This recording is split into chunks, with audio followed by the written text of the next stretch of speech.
Parasara YouTube channel நேயர்கள் அனைவருக்கும் வணக்கம். பரமத்தி வேலூர்ந்து சந்திரன் பேசுகிறேன். விசுவசு ஆண்டு தமிழ் திருநாள் என்று சொல்லக்கூடிய சித்திரை 1 முதல் நாள் திங்கட்கிழமை தமிழ் வருடம் பிறக்கிறது. இந்த தமிழ் புத்தாண்டு நல்வாழ்த்துக்களையும் அனைவருக்கும் இந்த பராசர யூடியூப் சேனல் நேயர்கள் அனைவருக்கும் தெரிவித்துக் கொள்கிற நண்பர்களே, இந்த ஆண்டு அனைவருக்கும் நல்ல ஒரு மகிழ்ச்சி மன சந்தோஷத்தையும் கொடுத்து அனைவருக்கும் இந்த திருமணம் ஆகாதவர்களுக்கெல்லாம் இந்த ஆண்டு நிச்சயம் திருமணத்தை நடத்தி கொடுக்கக்கூடிய ஒரு தன்மையும் அந்த சுப நிகழ்வுகளை அதிகமாக தரக்கூடிய ஒரு ஆண்டாக அமைய வேண்டும் என்பதை இந்த பராசர யூடியூப் சேனல் வழியாகவும் பதிவிடுகிறேன். அதேமாதிரி இந்த பராசர யூடியூப் சேனல் வழியாக நான் பார்த்த ஒரு கோபுர தரிசனத்தை உங்களிடத்தில் பகிர்ந்து கொள்கிறேன். ஏன்னா அந்த கோபுர தரிசனம் என்பது வருஷம் முதல் நாள் என்பது, ஏன்னா நம் பாரம்பரியத்தை சொல்லக்கூடியது தமிழோட கலாச்சாரம் என்பது கோயில் ஆலய வழிபாடு தான். ஆலய வழிபாடு தான் அனைத்து தோஷத்தையும் தீர்க்கக்கூடிய ஒரு தன்மையும் அனைத்துக்கும் நன்மை கிடைக்கக்கூடிய ஒரு தன்மையாக நம் முன்னோர்கள் கோயிலையெல்லாம் மிக சிறப்பான முறையில் கட்டி வச்சுட்டாங்க. அந்த கோயிலை இன்றைக்கி பராமரிக்கிறதுக்கெல்லாம் கூட இன்றைக்கி முடியாத நிலையெல்லாம் நிறையா கோயிலுக்கு இருக்குதுன்னு வச்சுங்களேன். அந்த மாதிரி நல்ல பராமரிப்போடு இருக்கக்கூடிய ஒரு கோயில் நிலையில் பார்க்கும்போது ஸ்ரீரங்கம் தமிழகத்திலேயே மிக சிறப்பான ஒரு ஸ்தலமாக இருக்கக்கூடியது ஸ்ரீரங்கம் ரங்கநாத பெருமாள் சுவாமி தான். ஏன்னா அவரோட கோயில் பார்த்திங்கன்னா மிக பிரம்மாண்டமான ஒரு கோயில், மிக பிரம்மாண்டமான ஒரு கோபுரம், மிக பிரம்மாண்டமான ஒரு மண்டபம், ஆயிரங்காலத்து மண்டபம், தூண் என்று சொல்லுவாங்க. ஆயிரங்கால மண்டபம் என்று சொல்லக்கூடிய அதில் 1000 தூண்கள் இருக்குது என்பது அந்த உண்மையான நிகழ்பாடு அந்த மண்டபத்தை பார்க்கும்போது நமக்கு தெரியுது. இதெல்லாம் ஒரு சுத்தமாக அங்கே வச்சுக்கக்கூடிய ஒரு தன்மையும், அது சுகாதார முறையாக அந்த கோயில் பராமரிப்பு முறை மிக சிறப்பான ஒரு முறைங்க. ஸ்ரீரங்கத்தை பொறுத்தளவுக்கு அங்கே ரங்கநாதர் அந்த அளவுக்கு சந்தோஷமாக இருக்காருன்னா அந்த கோயிலோட சுத்தமான முறை தான் என்று சொல்ல வேண்டும். அந்த அளவுக்கு அந்த கோயிலோட தன்மையும், அதே மாதிரி அந்த கோயிலுக்கு முன்னாடி பாருங்கள், கோபுரத்துக்குள்ளே நம்ம போக போக நிறைய கடைகள், ஏராளமான கடைகள்லாம் அந்த கோயிலுக்கு அந்த கோபுரத்தின் வழியாகவே இருக்குதுன்னு வச்சுங்களேன்.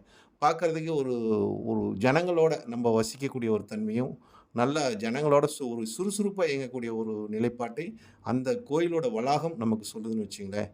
அதே மாதிரி இந்த ரங்கநாதரை போய் நம்ம தரிசனம் பண்ணுவது மிக மிக ஒரு பாக்கியங்க. அது மாதிரி இந்த சித்திரை திருநாள் தமிழ் புத்தாண்டு அன்றதுமா இந்த கோபுரத்தை நான் பார்த்த ஒரு நிகழ்வையும், நான் எடுத்த ஒரு புகைப்படத்தையும், அதே மாதிரி அந்த வீடியோவையும் உங்களிடத்தில் பகிர்ந்து கொள்கிற நண்பர்களே. ஏன்னா இந்த நிகழ்வாடெல்லாம் பார்க்கும்போது நமக்கெல்லாம் அந்த காலத்தில் இந்த கோயிலில் எப்படிப்பா கட்டினாங்க, இந்த கோபுரத்தை எப்படியப்பா கட்டினாங்க, இவ்வளோ பெருசாக இருக்குது, இவ்வளோ எப்படிப்பா அதெல்லாம் ஆள் வச்சு செஞ்சாங்க. ஏன்னா இன்றைக்கெல்லாம் மிஷினரிலாம் இருக்குது நிறையா. அன்றைக்கெல்லாம் எதுவுமே இல்லாத ஒரு காலத்தில் இந்த கோயிலோட ஒரு அமைந்த ஒரு நிலைப்பாடும் இதோட சிறப்பு தன்மையும் பார்க்க பார்க்க நமக்கெல்லாம் ஒரு வியப்பாக இருக்குதுன்னு வச்சுங்களேன். அப்போ இந்த தமிழ் திருநாள் என்று சொல்லக்கூடிய சித்திரை முதல் நாள், அதாவது தமிழ் புத்தாண்டு அன்று இந்த கோயிலோட தரிசனத்தை பார்க்கக்கூடிய ஒரு தன்மையும், கோபுர தரிசனத்தை பார்க்கக்கூடிய தன்மையும், ரங்கநாதரை தரிசிக்கக்கூடிய ஒரு பாக்கியம் கிடைத்தது. அந்த நிகழ்வை நான் பிடித்த அந்த புகைப்படத்தையும் எடுத்த புகைப்படத்தையும் வீடியோவையும் இந்த பராசர யூடியூப் சேனலில் ஞாபகமாக இருக்கணும் அப்படின்னுக்காக பதிவு பண்ணுறேங்க நண்பர்களே. அனைவரும் பாருங்கள், பார்த்துவிட்டு உங்களோட கருத்தையும் லைக்கையும் பதிவு பண்ணுங்கள். வாழ்க வளமுடன். பரமத்தி வேலூர் சந்திரன். அதே மாதிரி இந்த சேனலில் உங்களுக்கு 12 ராசிக்கு உண்டான பலனையும், 12 ராசியோட தன்மைகள் என்ன, இந்த நவநாயகரோட பலன் என்ன, அதே மாதிரி குரு பயிற்சியோட ஒரு பலன், இதெல்லாம் சொல்லியிருக்கிறேன். உங்களுக்கு ராசிக்கு ஆதாயம் எவ்வளோ, விரயம் எவ்வளோ என்பதை பதிவிட்டிருக்கிற நண்பர்கள் அனைவரும் பார்த்து சந்தோஷமடைங்கள். வாழ்க வளமுடன். பரமத்தி வேலூர் சந்திரன்.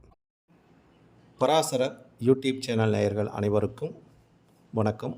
தமிழ் திருநாள், தமிழ் வருடப்பிறப்பு, இந்த விஸ்வாஸ் ஆண்டின் தமிழ் மாதம் பிறக்கிறது திங்கட்கிழமை அன்று சுவாதி நட்சத்திரத்தில் துலா ராசியில்.